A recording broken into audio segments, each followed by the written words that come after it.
Okay, we're on. All right. Welcome to Rotary E Club of North Texas. It's June 22nd. It's the second longest day of the year. And we're going to have a great meeting today. We have a great guest speaker, Kimberly Miner. And did you want to open with a invocation? Um, yes. Okay. Okay, I think.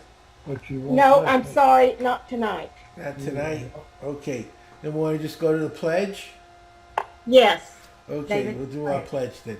I pledge Pledge allegiance to the to the flag of the flag United of the States of United States of America America and to the and to the republic for republic which it for which it stands, stands, one nation, under God, indivisible, with indivisible, liberty and with liberty justice for all. and justice. Okay, is there any business that you want to bring up today? No, I am getting the two awards nominations put in tonight. I have until midnight. And then uh, I think that's all. As far as Charlotte, I talked to her last night. She's in the process of trying to sell both of their houses in the Dallas area and moving to Mobile. Oh, I Uh, thought they were going to stay in Dallas. well, she still has her business here, but she's going to sell their two houses. Okay, And so anyway, they're trying to sell that. They've got a big house they settled on in Mobile. And they had to get bigger because they had 5 rescue dogs. And so, and I talked to Richard. I don't know. He had something else tonight, I think. And has he called you? no, Okay, he's going to be calling you. We need to have a club assembly or a meeting with Right. the new officers. right, So you need to call that at some time. But, okay. okay? Well, yeah, we could talk about that later. I'll put it in an email when you want to do it. Okay. Well, no, it's up to you. Yeah, whenever you want to do it. Oh, it's up to me. Okay, I'm Yeah, not you're the the president. president. I'm not president yet, though. Yeah, but this is for your new officers. Oh, You can okay, try. all right. Wasn't. Your really started back in March when you went to Pets. Oh, okay. Hey, Okay. Okay. Well, I don't have any new business, so maybe we'll go right to our speaker if that's okay with you. That's Okay, I have a little bit of an introduction. Let me find it. Take a moment. So today, Kimberly is from Alliances. It's a very influential group in Phoenix. Lots of really important people, and she was kind enough to volunteer. And she's going to talk about the goal of resilience is to thrive. The resilient mindset is a choice, and each time we're confronted with a situation, we can break down and have a breakthrough or just a breakdown. And so she will be discussing that topic. I just want to let her know if you want to use PowerPoint, you can. You can share the screen on the bottom. If you hover, there's a share screen, or if you prefer to just speak without PowerPoint, that's up to you. We usually mute ourselves while you speak, so we'll unmute when you're ready for questions so you don't get the dog barking and all the other background noise while you're talking. But we're here and we're recording now. So Kimberly, it's your turn. Awesome, thank you. And just so that I know, because I wanted to make sure to set my timer so I don't go over, is how much time do I have allotted to speak? 20 to 30 minutes is like normal. 30 minutes is kind of the end. But anywhere from 20 to 30 minutes is fine. Or if you want, it's up to you if you want to go shorter, but most people go 20 to 30 minutes. Okay, well, I can talk forever, so I.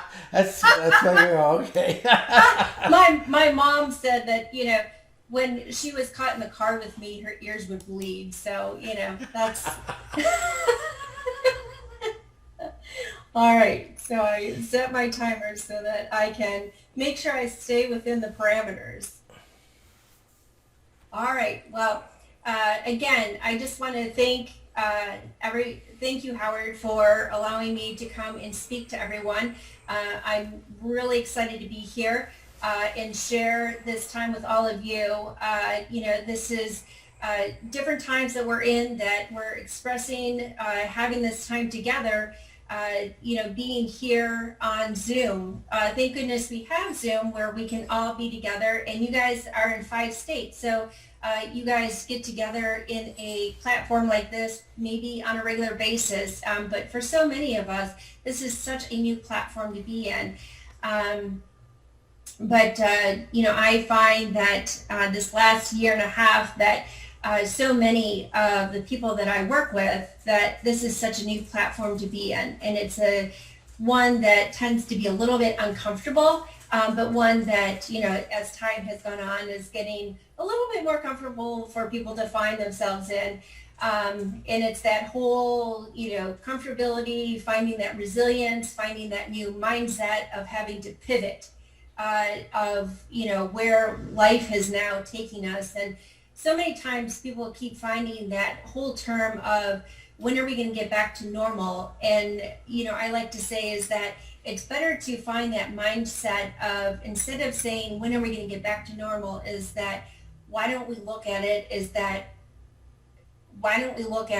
this is normal going forward?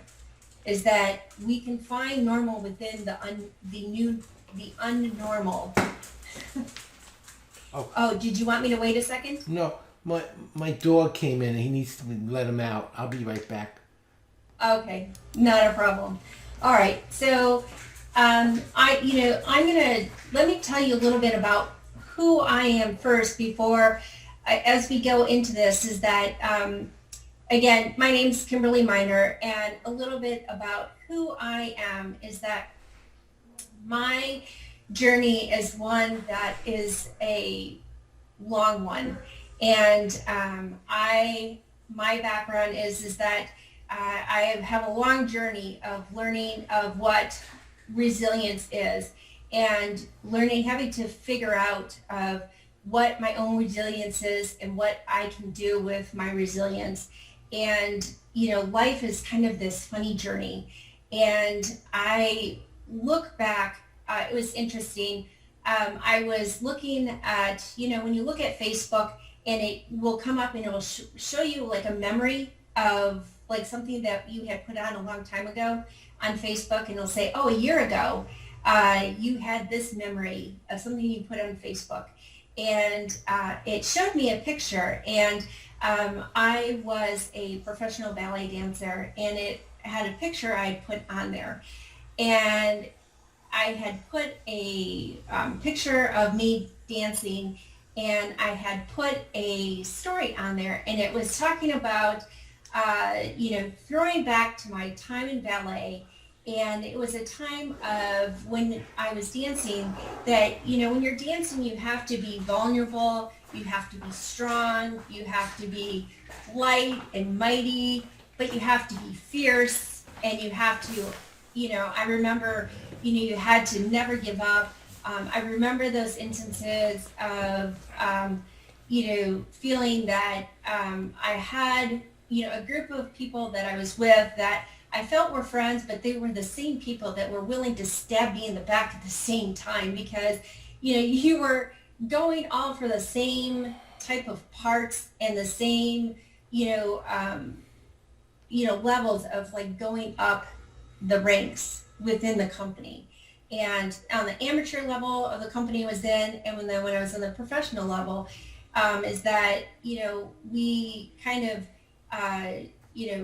loved each other and were there for each other, but yet at the same time, we were also there to compete against each other. And so it was this kind of balancing act of, trying to figure out, who we were and, where we fit in the world that we love so much.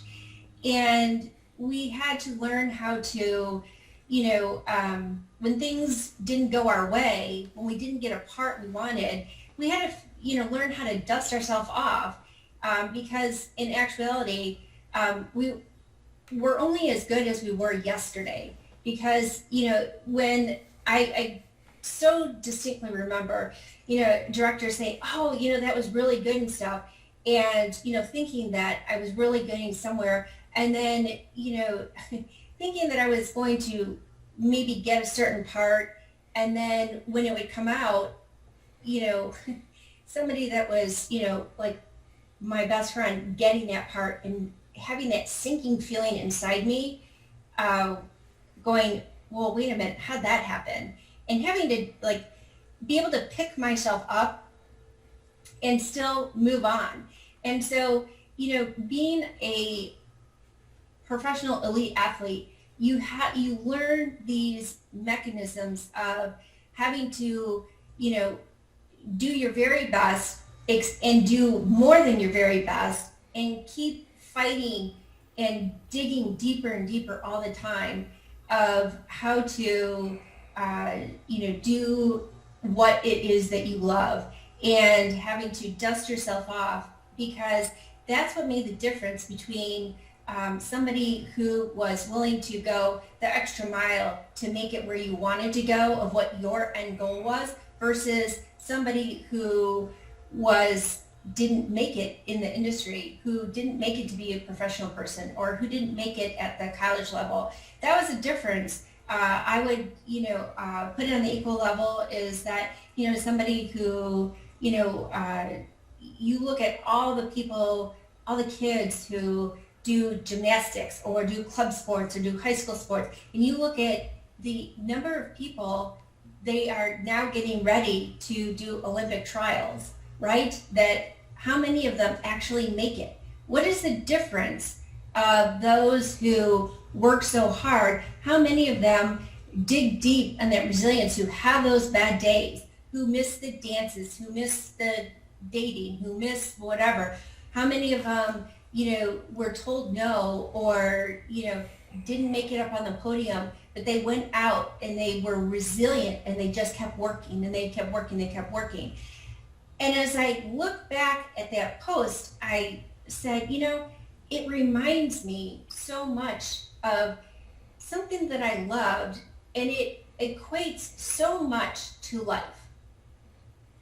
What we want in life, whether it be in our personal life or in our career, or if we choose to be an entrepreneur, it equates so eloquently. I did dance out of pure love, but it actually really prepared me so really well for life, because I had to learn that in life, you had to be resilient. You had to be able to put the time in to be able to dust yourself off, because life is not perfect, correct? How many times in life did something not go correct in your personal life, whether it be with a spouse or within your family or with your children or in your career, that something didn't go correctly? You lost a job, or you didn't get a promotion, or you didn't do whatever it was that you were looking to do. Is that, things just don't always go the way that we anticipate life to go. We have to learn how to be resilient, to be able to get back up and, to be able to get back up, get back on that horse and say, you know what, I can weather through this. I can face what is in front of me and move ahead. Or, as an entrepreneur, those who choose to be entrepreneurs, it is not for the light and heart. It's a lot of work. Most think, oh, it's so easy to be an entrepreneur. You get to just do whatever you want. You just get to be and do whatever, get up whenever you want. You can have the whole day to yourself. Well, I can tell you, it's just not that simple. I may necessarily, want to necessarily get up when I want, but I can tell you how many times that I have gone to bed at 2 or 3 o'clock in the morning, and, then had to get up very early in the morning. I'm sure, Howard, being an entrepreneur yourself, how many of those nights have you had? It's not for the light at heart. Or when I thought that, I put all this time in and it didn't go the way I thought it was going to go. And I go, well, wait a minute. I did all this. It was supposed to go just great. and it didn't go the way I planned it to go. And I go, well, what do I do now? Because I don't have a net underneath me. It's just me. So what do I do now? I have to be resilient to figure out how to bounce back. One of the other life journeys that I found that is a little bit about my background is that I'm also a survivor of 2 domestic abuse marriages. And I had to learn how to be resilient. That is what got me through such horrific times in my life. I had 2, or I didn't had, they still exist. I have 2 beautiful children that I, raised on my own. That took a lot of resilience. I had to find it such deep in my heart of how to find that resilience within me to get through what it is that I went through, to learn how to walk away from it, learn how to be a mom and a dad on my own, how to build a life for myself and my children on my own, and learn how to figure out how to beat the demons that I spent years running away from, and then learning how to deal with. Is that the resilience is what keeps us from the resilience is what keeps us going forward, even when we are our own worst enemy. A perfect example I can tell you is that there were so many, as my life was moving on as a young mother, is that there were so many poor choices that I made when I chose not to get some of the help that I needed after I left my first husband. And as I was not leaving him, is that I kept hiding from what it was that I had gone through. And, people kept saying, Kim, you're so resilient. Kim, you're so optimistic. Kim, you're the comeback kid. And one of the issues that I had with it is that every time somebody told me that, it was just recognition of how much my life felt like it was falling apart. And so I hid from it. I didn't want to recognize it. And so I didn't address it, and I kept it hid. And so I found a space where I just kept doing what I needed to do for my kids and in my career in order for life to go on. I was resilient in getting through the day-to-day, but in actuality, I was being destructive, not only for myself, but for my children. The resilience got me through the day, but the hiding didn't give me what I needed for myself and for my children. It took me years before I finally got to a point where I said, enough is enough.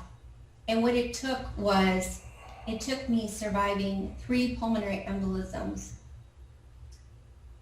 and spending the time in the hospital and having a conversation, no matter, depending on what you believe in from a spiritual level. For me, it was a conversation with God.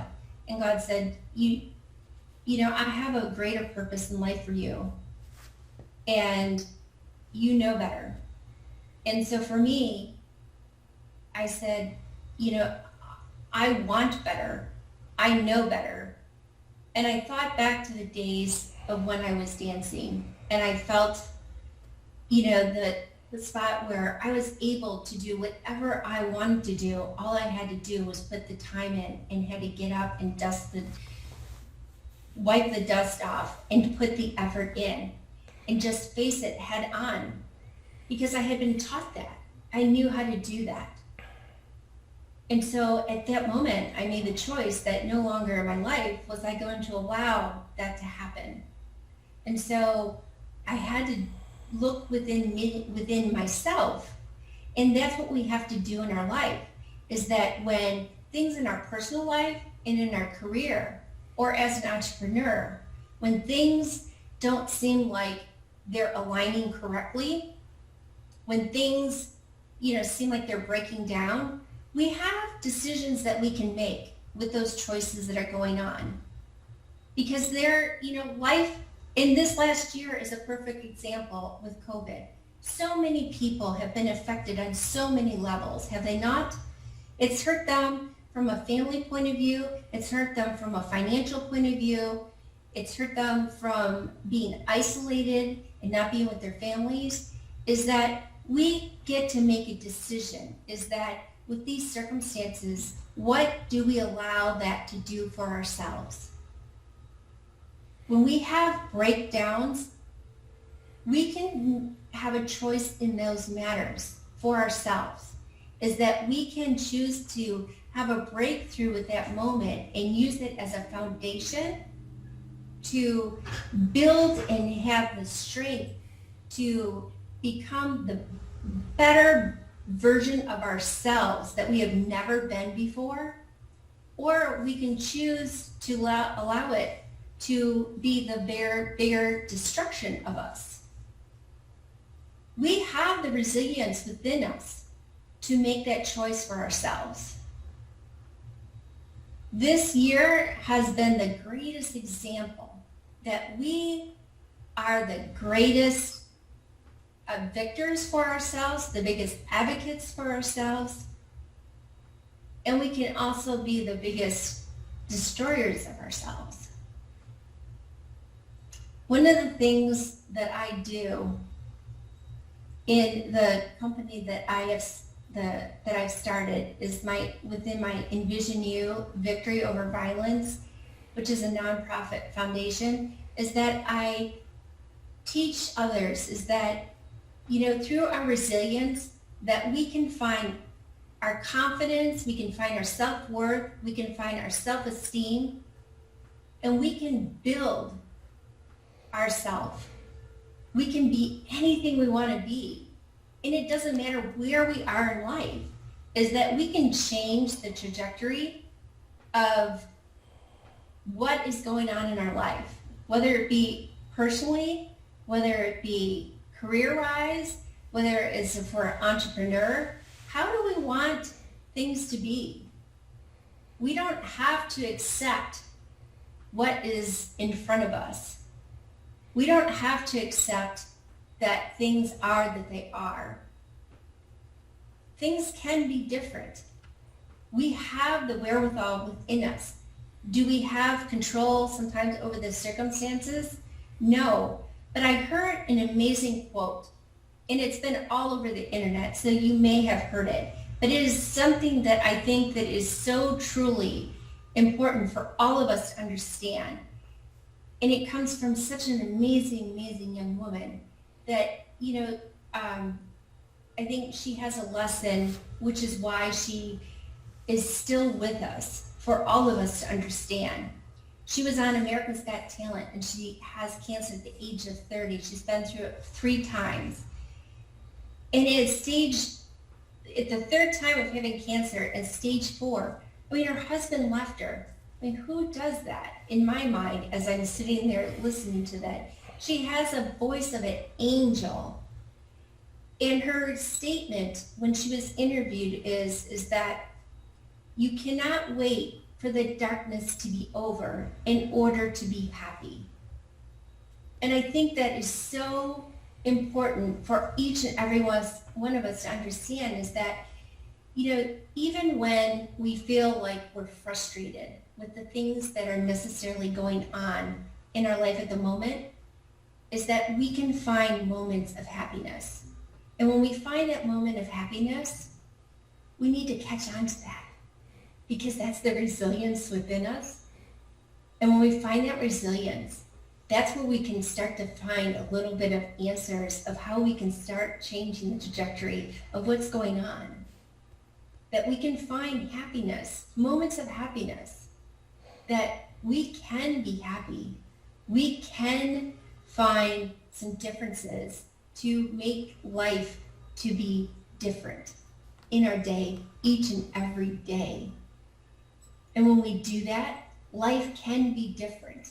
Life can be amazing. That doesn't mean that necessarily that,